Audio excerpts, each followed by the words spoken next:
everyone, Canadian A1 Productions here. It's been a while from posting videos, hasn't it? Well, besides YouTube Shorts. I've always thought of how fun it would be to have Thomas characters in my own headcanon, and that's what I'm going to be doing in this video. I'll be covering Thomas's, Edward's, Henry's, Gordon's, and James's origins in my AU. If some of you disagree with some of the points or opinions I make in this video, that's okay, that's your thoughts. But don't go the extra mile and criticize me about it. All these edits took a while for me because I was being too lazy, but I finally finished it in time. Anyways, enough rambling, let's check out today's video!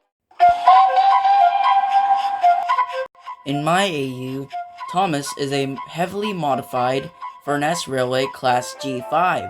Built in the Vulcan Foundry Works in 1910, Thomas worked as a station pilot on the Furness Railway. As we all know, in the TV series, Thomas was portrayed as a cheeky little bastard towards Gordon and the other big engines. In my headcanon, Thomas got his cheekiness because he learned it from the other tank engines of the Furness. He would see them play many tricks, such as waking them up with their whistles, misplacing their trains, even as far as pushing trucks in front of them and having them not able to leave their sheds.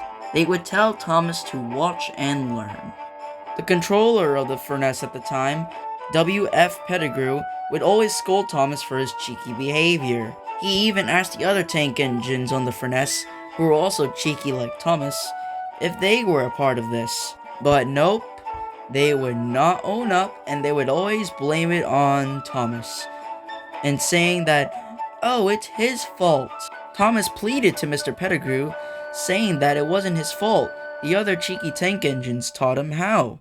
The other cheeky tank engines of the Furness, when the controller would ask if they were part of this, they would make up lies. One time they said to the controller that Thomas, quote-unquote, threatened them that if they didn't play tricks on the big engines, he would biff them off the rails. Thomas pleaded to Mr. Pettigrew, saying that it wasn't his fault, but the controller was so gullible that he didn't even believe Thomas and believed the naughty tank engines. A few months later, the controller found out about how Thomas was being treated amongst the other tank engines. When Mr. Pettigrew heard that the neighboring island of Sodor was merging their three main railways to make one big one, he decided to loan Thomas to Sir Topham Hatt I. After hours of huffing and puffing, Thomas made it to the Vicarstown Bridge, which was up. Soon another engine popped up from behind Thomas. That engine was Edward, who was also being loaned to Sodor to help build a new railway. Once the bridge went down, the two engines puffed into Sudrian territory, where they helped build the new railway. Once the new Northwestern Railway was established, Thomas thought that he would be going back to the Furness. But Mr. Pettigrew told Sir Topham Hatt I to keep Thomas, so Thomas can stay away from the naughty tank engines and to not get bullied and teased again. Thomas was really happy to stay on the island of Sodor. Thomas met many more engines after the Northwestern was formed. He met Neil the box tank engine and his two other brothers from the S&M. He also met the coffee pots from the TK and ELR. And he also met the WNSR engines. It wasn't until Thomas had a huge accident on the NWR that caused him to be in the works for a long time.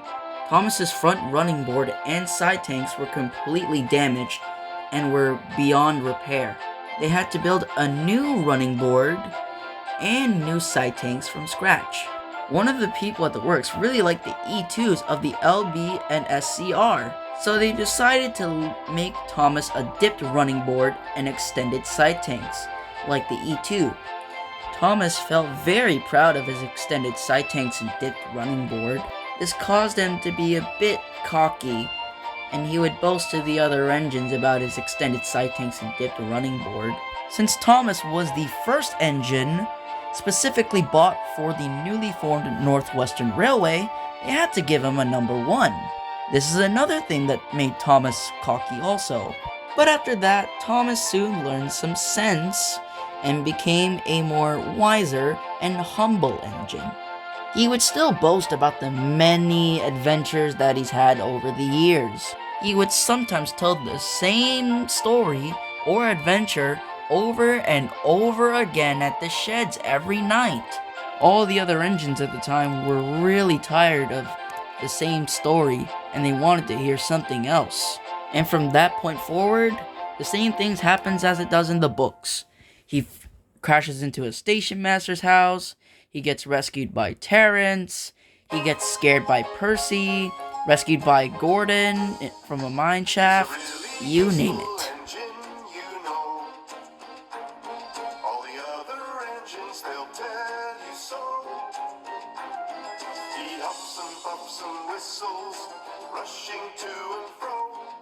And yeah, guys, that's my headcanon for Thomas.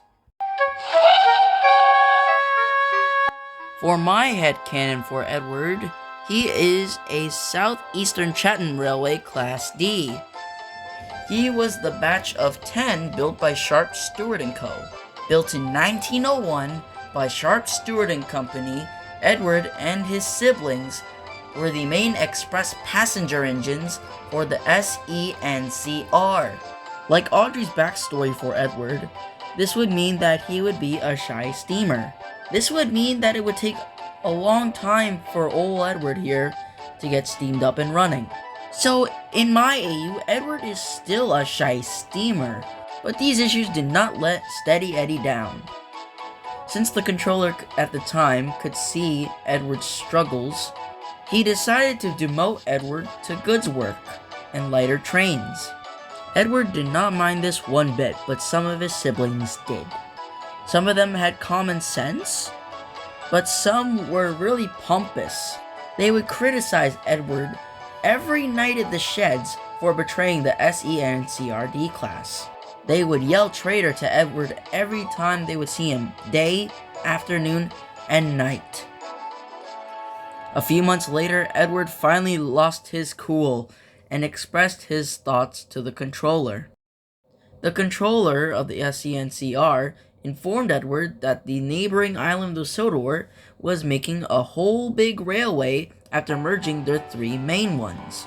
So Edward took this opportunity to get away from his pompous and rude siblings. This would also be another chance for him to start a new life on a new railway.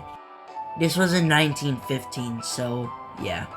The next morning, Edward left for Sodor, leaving his Southeastern and Chatham days behind. When Edward got to the Vickerstown Bridge, he saw that it was risen, and another engine, a little tank engine what looked to be a Furness Railway G5, was waiting for the bridge to go down, and that engine was Thomas. The two engines had a very nice conversation, talking about things such as their old railways, their old jobs, and etc. Soon the Vickerstown Bridge went down, and then the two engines puffed into Sudrian territory, where they met Sir Topham Hatt I, the controller at the time. Just like Edward, he also met the rest of the gang, such as Neil the box tank engine and his 2 other brothers from the S&M, the coffee pots from the TK and ELR, and the W and SR engines. All 12 engines got along very well, including Thomas, that's why I said 12. Just like on the SENCR, Edward was the main express passenger engine for the newly formed Northwestern Railway. He soon became NWR's number 2. When Thomas had that nasty accident, Edward had helped him to the works. He felt very sorry for Thomas and hoped that he would get better.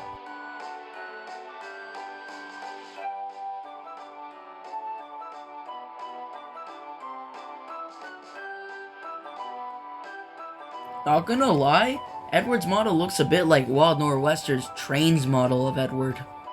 Here's a picture if you don't know what it looks like.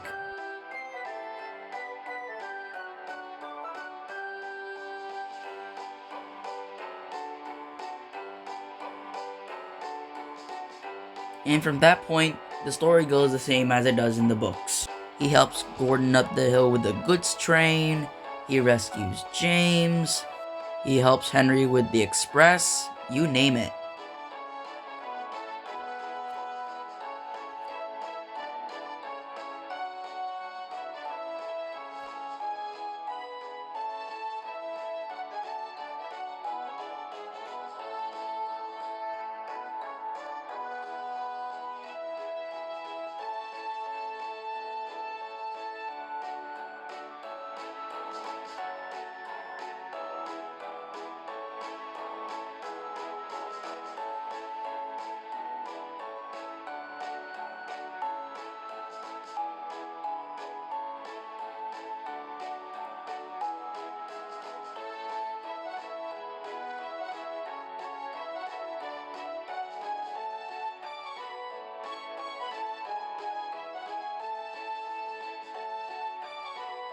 And there it is, guys. Edward in my AU. Okay, for my version of Old Shape Henry, it kinda goes the same as it does for Audrey's backstory. For those who don't know, Henry is a hybrid between an LNER A1 and a C1. He was made out of those stolen blunder designs by Sir Herbert Nigel Gresley, who became chairman of the Great Northern Railway, or GNR, in 1911, I think. When Henry pulled express trains on the GNR, he ran smooth like butter. He was always on time with his trains, and sometimes would come very early. The passengers were proud of this, and would praise him at the end of their journey. This made Henry feel good inside, and this would motivate him to be on time every day. For Henry, I decided to make him this Gresley/Ivet prototype Pacific. This is basically a stretched out version of the C1 Atlantic. Remind me of Wild Nor'Wester's Old Shape Henry model. Anyways, time to get back to Henry's backstory in my AU. When the controller heard about the island of Sodor merging the 3 main railways to make one big one, he also heard that Sir Topham Hatt I wanted a big express engine to help Edward with the fast and long express trains. So he chose Henry as a good solution.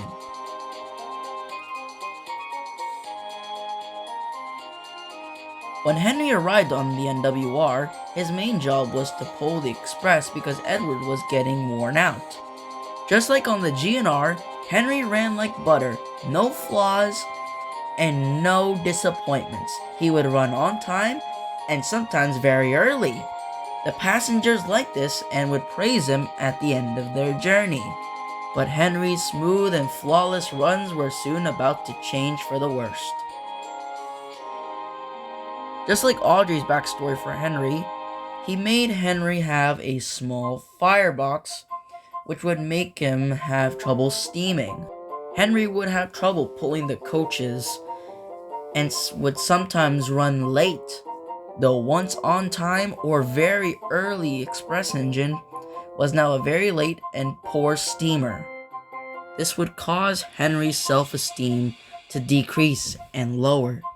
Topham tried to do the best he can to fix Henry, like get him a new coat of paint or new parts, but like in the books, they did him no good. A few months later, Sir Topham Hatt decided to hop on board Henry and to help the driver and fireman so he could see what's wrong with Henry. He saw that Henry's firebox was too small and that the other engines had regular big ones. So Henry's driver suggested to Topham that he should get Welsh coal. And as Sir Topham Hatt says, "It's expensive, but Henry must have a fair chance." After James delivered a shipment of Welsh coal to Henry and his crew, they fired Henry up and shoved some Welsh coal into his little firebox. And that did wonders for Henry. Henry became once again the on-time and sometimes very early express engine. This not only made Henry perform in steam better, but it also made him a bit cocky. And the same things happens as it does in the books. He helps rescue Gordon, which was back in the day. He also gets stuck in a tunnel, which was also back in the day. He gets hooshed at by an elephant, and he goes on strike with James and Gordon. But on one fateful night, when Henry was pulling a fish train called the Flying Kipper all the way to Manchester, he had a big crash. But that's for later.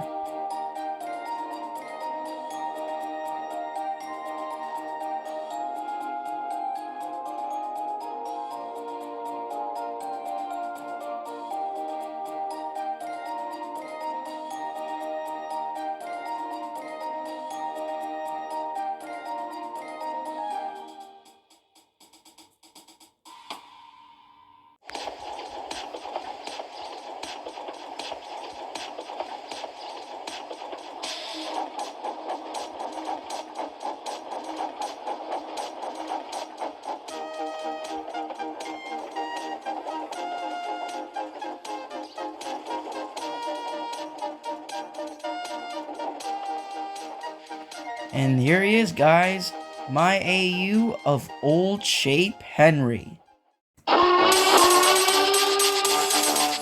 After Henry had that nasty accident with the flying kipper, Topham decided to send Henry to Crew, a quote-unquote fine place for sick engines. Plus, they decided to make him into a whole new, different engine. Just like in Audrey's books, I made Henry an LMS Stanier Black 5. As Henry puffed gracefully out of Crew, he felt like a new engine, in which he was. I mean, you already knew that. And the same things happens as it does in the books. He gets bullied by Gordon for whistling too loud. He gets painted in a red undercoat because they were out of green paint. And he also weeshed some black soot on some naughty little boys.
Like the Unlucky Tug's Henry model, he said it was very simple.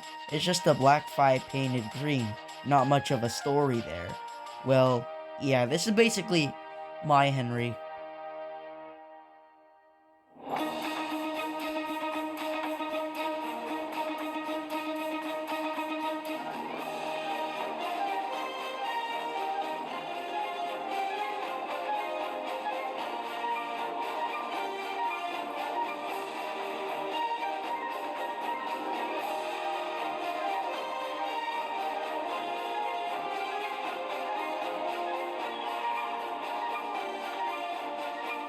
And there we have it, guys.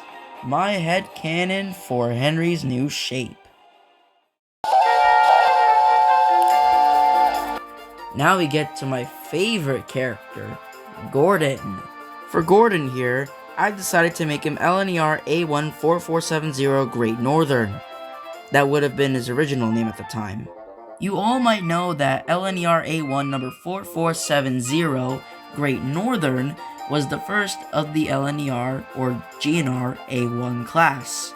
Anyways, I don't want to include all of that, Gordon being a prototype Pacific locomotive built by Sir Nigel Gresley. It does not suit my art here. Anyways, back to the story. Gordon had the name Great Northern because, after all, he worked on the GNR. This would cause him to be very boastful and cocky, and for him to drive the other engines mad. As you all know, Great Northern was withdrawn from service in 1945 because he was going to be rebuilt by Edward Thompson. Well, you know what happens next.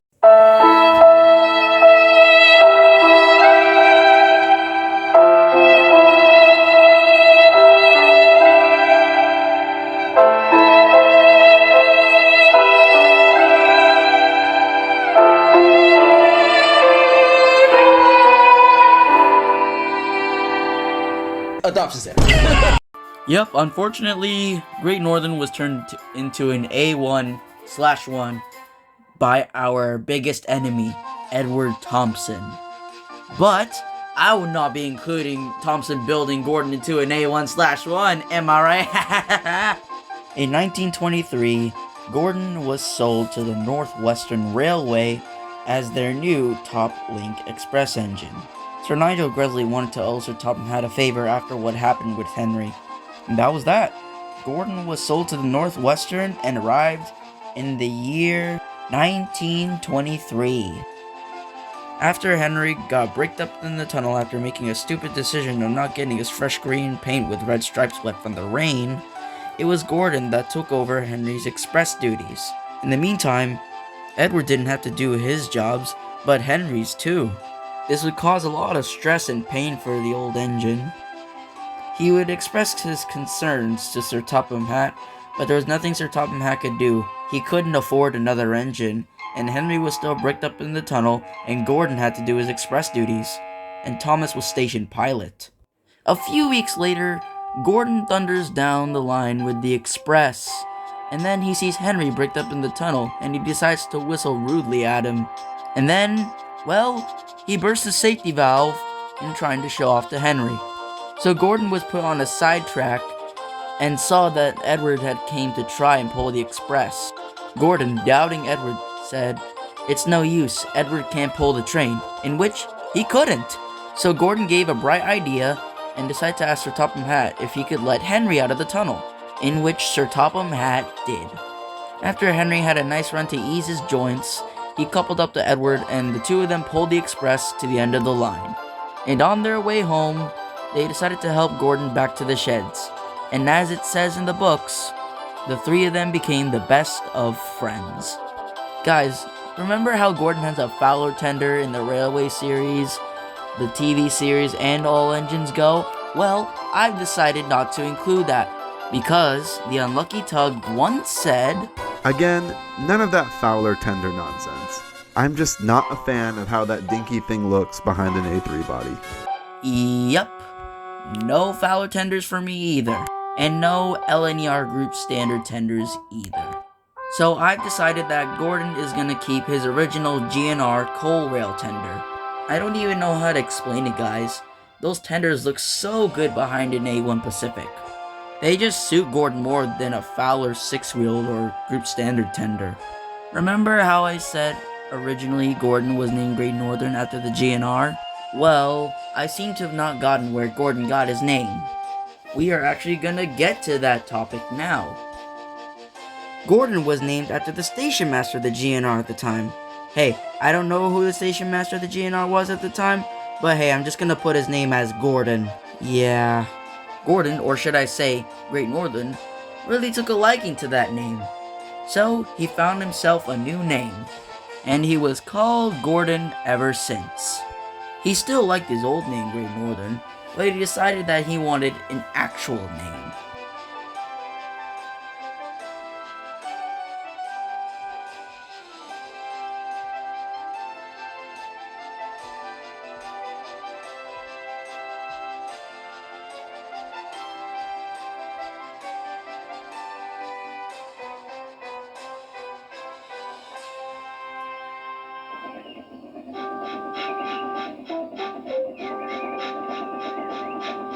So the men at Doncaster took off his old nameplate and refitted it with a custom nameplate that says Gordon. And there we have it, folks. Here is Gordon in my AU. For James, I've decided to choose an actual mogul slash 260 locomotive for him. So, I've decided to make him a Caledonian Railway Class 34. Here's a little history behind them. The Caledonian Railway 34s were built in 1912 at St. Rollock's Works in Scotland, and a total of 5 were built. The numbers for the 34s ranged from 34 to 39 because, well, as I said earlier, a total of 5 were built. James was one of these 5 engines, so I'm gonna make him number 38.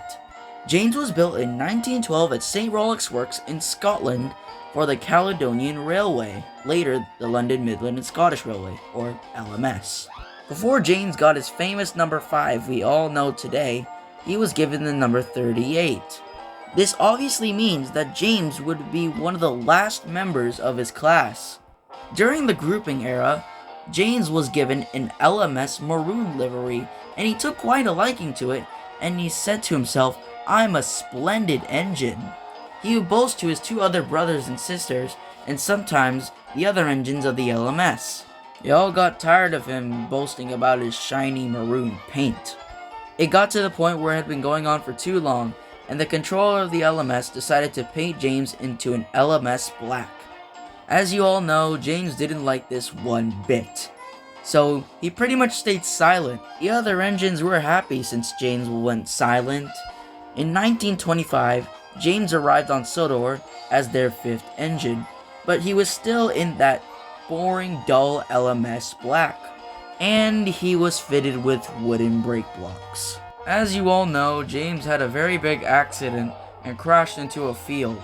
For those who don't know, here, let me show you a video. Stay right there, James! I'll go and get help! Yep, pretty bad accident, right? After that, Thomas helped James back to the sheds, and James got to go to the works so he can get mended and improved. The next day, James came out of the works with a shiny scarlet red paint job with the number 5.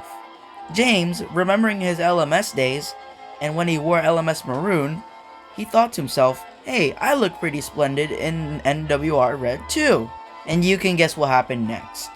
Yeah, he boasted to the other engines again. Yeah, and as you can guess too, he drove the other engines mad, especially Gordon.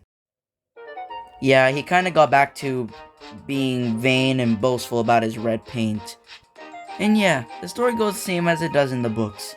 He needs a bootlace because he bumped one of the coaches too hard. He crushes some tar tankers. He gets rescued by Edward. Yeah, you name it.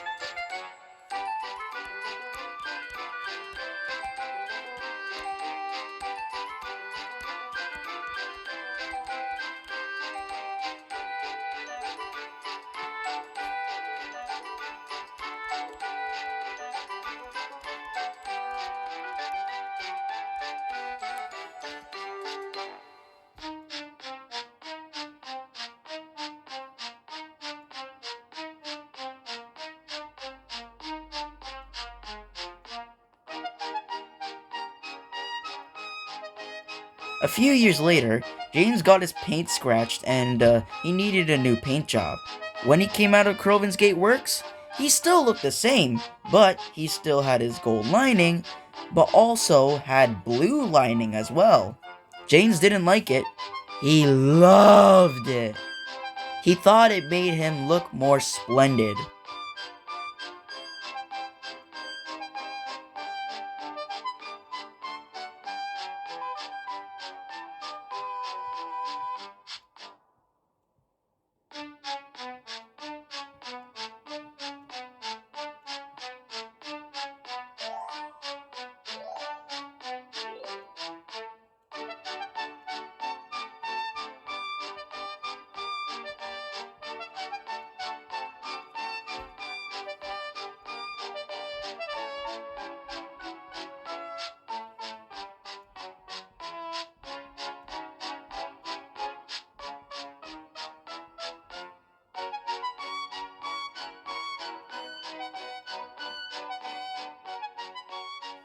And there we have it, guys.